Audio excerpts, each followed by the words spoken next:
Hey there, everybody. You guys are in for a treat because I have decided to put together a little demonstration on my chia seed pudding for you. First things first, you need to start with a mason jar.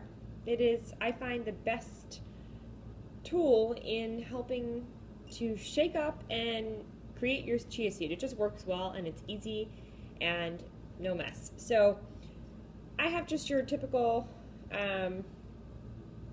2.5 to, I think it's 3 cup that it holds total, mason jar, and it's lit.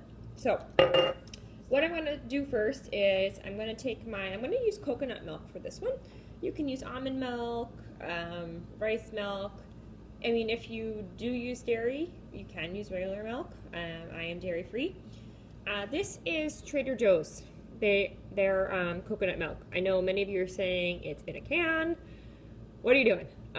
I actually emailed Trader Joe's and they got back to me, and their coconut milk is actually BPA free. It's just not labeled or advertised. So it just goes to show you to ask around and kind of inquire, because this is amazing. I love their coconut milk. It works awesome, just as a side note, in soups, smoothies, you know, you name it. It's so versatile. So what I'm going to do is I'm going to take my coconut milk, and luckily on my mason jar it kind of labels 1 and the 2 cups. I'm going to fill it up till it hits 2 cups.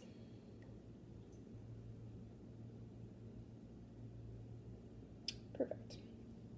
Okay, so now that I have my coconut milk filled up, I am going to take my chia seeds. Now, I like to buy the things that I use very often in bulk. It tends to be cheaper.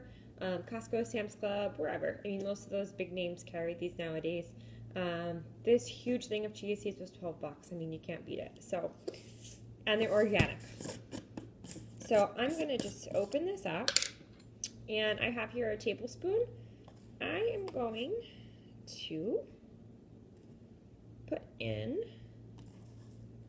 3 tablespoons of chia seeds.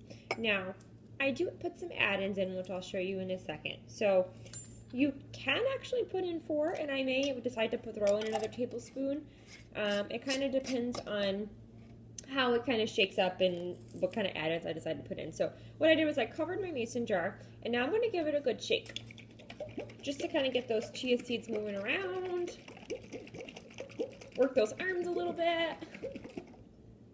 Okay, and you'll kind of see that they've dispersed. So it looks pretty good. I'm pretty happy with the 3 tablespoons, but we'll see. So now I'm going to unscrew my lid, and you can actually simply just keep it at this and put it in the fridge. You don't have to sweeten it. You don't have to put anything else in it. Make it as it is and do that after if you want.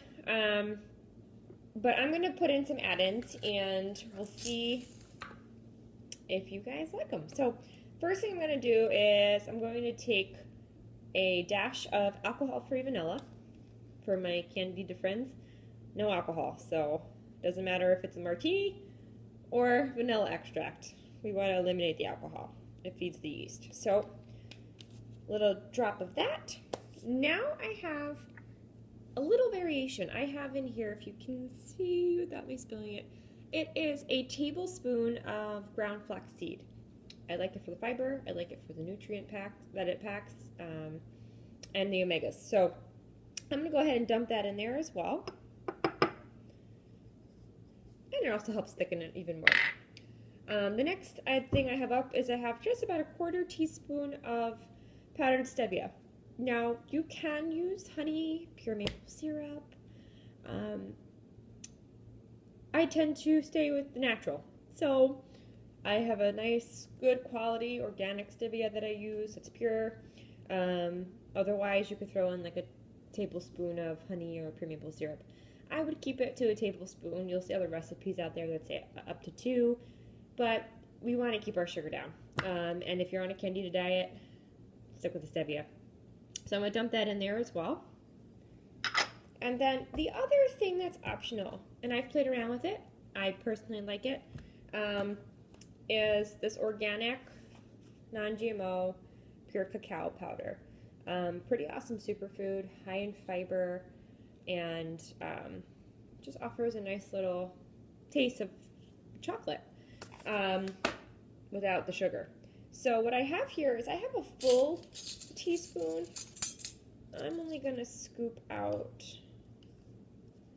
about half of it, and I'm going to put about half of that in there just to give it a little extra taste. And now I'm going to throw my lid on there and give it another nice big shake.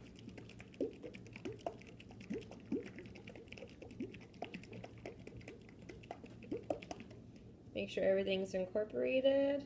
Looks pretty good. One more for good luck. All right. And if you can kind of see here, everything has pretty much dispersed. It already looks nice and thick. Probably going to be a pretty good one. So, you know, feel free to play around with flavors and add-ins. This is going to go in the fridge for about 2 to 3 hours it'll take to really plump up and set. I just like to stick it in overnight, and I'll get 2 breakfasts out of that, maybe 2 breakfasts and maybe a small snack's worth. I do like chia seed pudding.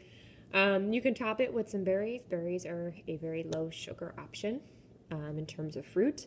I particularly love fresh organic raspberries because 1 cup of raspberries has about only 6 grams of sugar. So top it with that, with some roasted nuts, some seeds, and you're in business. Maybe a little almond butter drizzled on top, and you have yourself a pretty tasty breakfast, especially if you want to break it up from eggs or smoothies or whatever it is you're having for breakfast. So 2 to 3 hours if you're impatient.